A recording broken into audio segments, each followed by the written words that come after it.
Une alimentation végétale peut-elle réduire les besoins en insuline quand on a un diabète de type 1? La réponse dans un instant.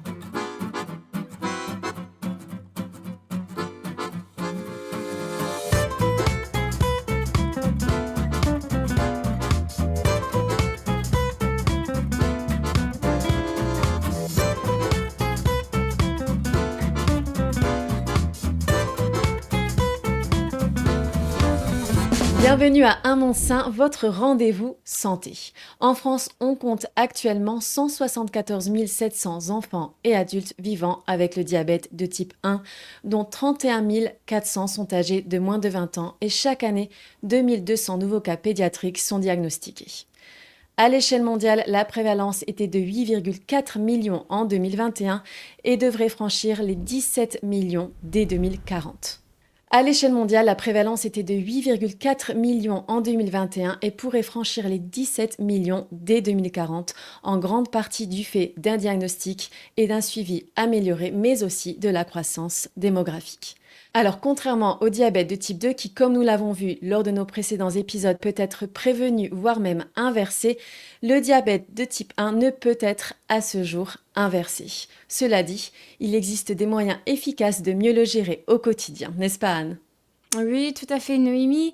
Et il faut se rappeler que même si le diabète de type 1 ne se guérit pas, une bonne hygiène de vie et surtout des changements alimentaires peuvent vraiment améliorer la qualité de vie de personnes atteintes de diabète de type 1. Dans cet épisode, notre nutritionniste Anne-Marie Roy vous expliquera comment contrôler votre glycémie au quotidien. Et puis Noémie et moi, nous avons préparé quelques recettes faciles à réaliser chez vous. Mais avant tout ça, que se passe-t-il quand les personnes atteintes de diabète de type 1 adoptent une alimentation végétale? C'est justement le sujet d'une étude passionnante du comité des médecins que le Dr Neil Barnard va nous présenter. Nous savons qu'une alimentation végétalienne est le régime de choix pour le diabète de type 2.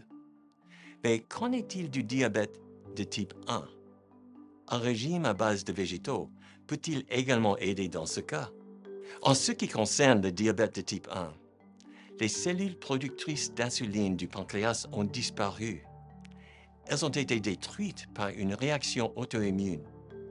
Les personnes atteintes de diabète de type 1 ont donc besoin d'injections d'insuline et aucun changement de régime alimentaire ne fera disparaître le diabète de type 1. De nombreux médecins demandent aux personnes qui ont le diabète de type 1 de limiter leur consommation de glucides et de suivre attentivement leur portion afin de pouvoir calculer exactement la quantité d'insuline dont elles ont besoin. Cependant, notre équipe de recherche a essayé une approche très différente. Nous avons recruté 35 personnes atteintes de diabète de type 1 et avons demandé à la moitié d'entre elles de suivre un régime conventionnel et à l'autre moitié de suivre un régime végétalien, faible en matière grasse, c'est-à-dire exactement le même régime que nous avons utilisé pour le diabète de type 2. Au début, l'idée qu'il n'était pas nécessaire de limiter les glucides ou les portions rendait les participants inquiets. Ils imaginaient que tous ces glucides provenant du riz, des fruits et des légumes féculents augmenteraient le glycémie et qu'ils auraient besoin de plus d'insuline. Cependant, ce n'est pas ce qui s'est passé. Au fil du temps, ils avaient besoin de moins d'insuline, 28% de moins pour être exact. Leur sensibilité à l'insuline a plus que doublé, ce qui signifie qu'ils répondaient beaucoup mieux à l'insuline. Ils ont également perdu du poids et se sentaient bien. Comment est-ce possible? Il s'avère que les personnes qui ont le diabète de type 1 n'ont pas seulement un manque d'insuline. La graisse peut aussi s'accumuler dans les cellules, provoquant une résistance à l'insuline, tout comme pour le diabète de type 2.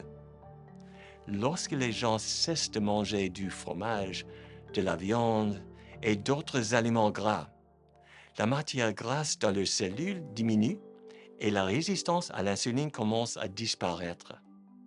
La morale de l'histoire est que pour toute forme de diabète, une alimentation saine à base de plantes, est le régime idéal.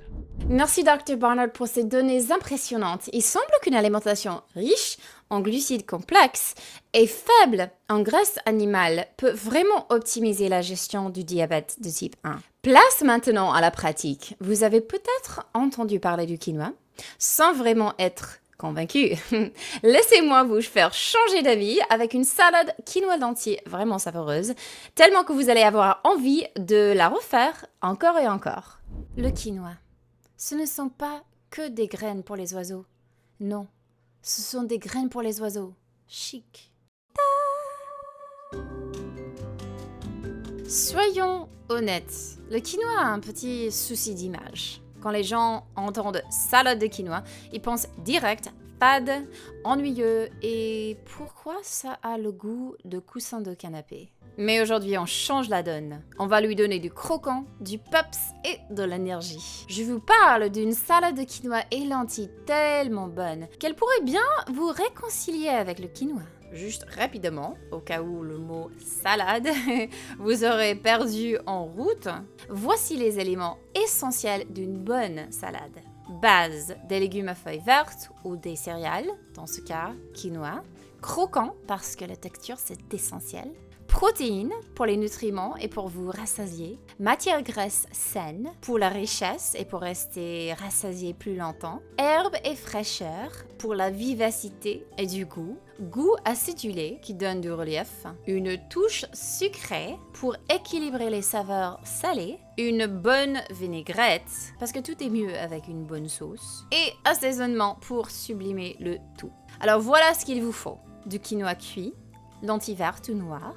Des légumes de saison ou légumes rôtis, selon vos envies. Choucroute pour une touche acidulée et un boost de probiotiques. Une poignée de persil et de menthe fraîche hachée. Les herbes, c'est la vie. Une petite échalote finement émincée parce que l'échalote, c'est l'oignon. En plus chic. Amandes ou pistaches grillées. D'abord, un petit rappel pour les bases du quinoa. Rincez toujours bien avant de le cuire parce que vous voulez enlever la saponine, une substance naturelle qui peut le rendre amer. Et ne mettez pas trop d'eau. On veut du quinoa aérien, pas une purée. Une fois cuit, aérez-le avec une fourchette et laissez-le refroidir avant de l'ajouter à la salade. Passons à la vinaigrette. Mélangez une gousse d'ail râpée ou finement hachée, le zeste et le jus d'un citron, croyez-moi c'est essentiel, tahini, simple et soyeux, une touche de sirop d'érable, sel, poivre et une pincée de cumin ou de paprika fumé pour pimenter un peu les choses. Cette sauce citronnée n'est pas que délicieuse, elle est aussi fonctionnelle. Saviez-vous que la vitamine C du citron aide votre corps à absorber le fer des lentilles? Vive la science! Dans un grand saladier, combinez tous vos ingrédients, arrosez de vinaigrette citronnée et mélangez comme si vous étiez dans une émission de cuisine. C'est une suggestion.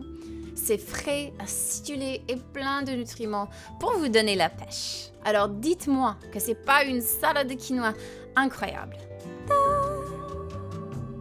Merci Anne pour cette belle recette. Si vous l'essayez chez vous, n'oubliez pas de nous taguer sur les réseaux sociaux et place maintenant à notre nutritionniste Anne-Marie Roy qui vous livre ses astuces pour mieux contrôler votre glycémie au quotidien. Diabète, le résumé qu'il vous faut pour savoir quoi mettre dans son assiette à tous les jours.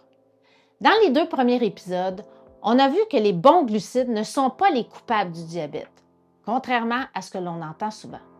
Ce sont les gras, surtout d'origine animale, qui nuisent au travail de l'insuline. Et on a aussi exploré l'indice glycémique, ce qui influence la vitesse à laquelle le sucre passe dans le sang. Ce qu'on a exploré ensemble était que le gras saturé en excès bloque l'insuline.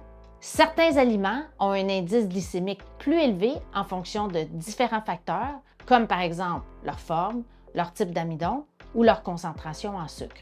Et on a finalement exploré la quantité de gras dans divers aliments. Et maintenant, comment on se prépare une assiette équilibrée à tous les jours? Voici l'assiette idéale proposée par le PCRM ou le Comité des médecins pour mieux prévenir ou contrôler le diabète tout en mangeant avec plaisir. Voici donc ce que l'on nomme l'assiette parfaite. Elle est divisée en 4 sections. 1. Les légumineuses, lentilles, haricots, pois chiches, tofu. 2. Les céréales complètes, comme le riz, l'orge, l'avoine, le quinoa, etc. 3. Les fruits, entiers, variés et colorés. Et 4. Les légumes, verts, oranges, crus ou cuits. Non, nul besoin d'ajouter des produits animaux ou de l'huile, mais une poignée de noix et graines ici et là est aussi recommandée pour ajouter un peu de bon gras.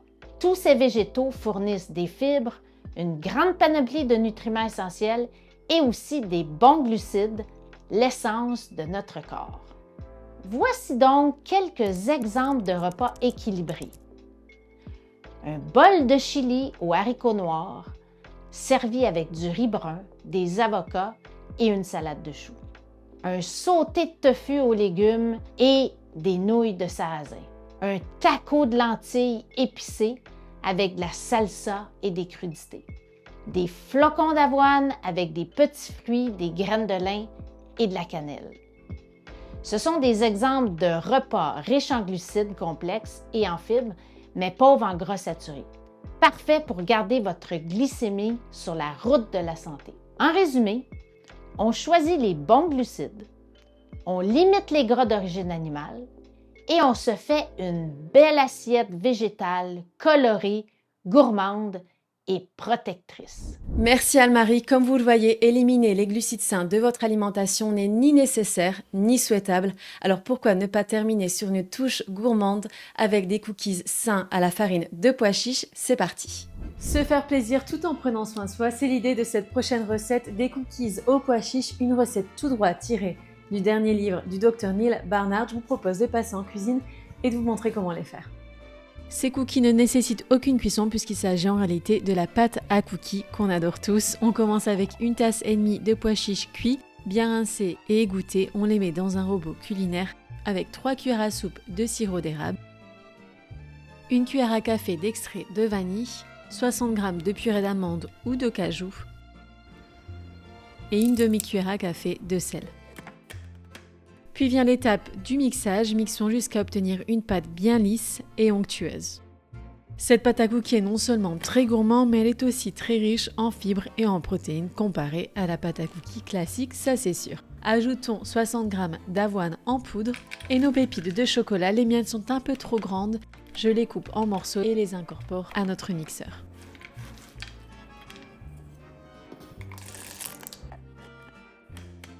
Mixons juste ce qu'il faut, pas trop, afin que les pépites de chocolat soient bien intégrées dans la pâte. À ce stade, c'est déjà bien tentant et je ne vous dirai rien si vous y mettez déjà la petite cuillère, mais on va aller encore plus loin et former nos petites bouchées de pâte à cookies. Sur un plat ou sur une plaque recouvert de papier cuisson avec 1 cuillère à soupe ou 1 cuillère à glace, formons de petites boules de pâte à cookies que nous déposerons. Puis plaçons-les au réfrigérateur jusqu'au moment de servir. Et vous voilà avec de petites bouchées de cookies gourmandes parfaites pour un encas sain ou un dessert rapide.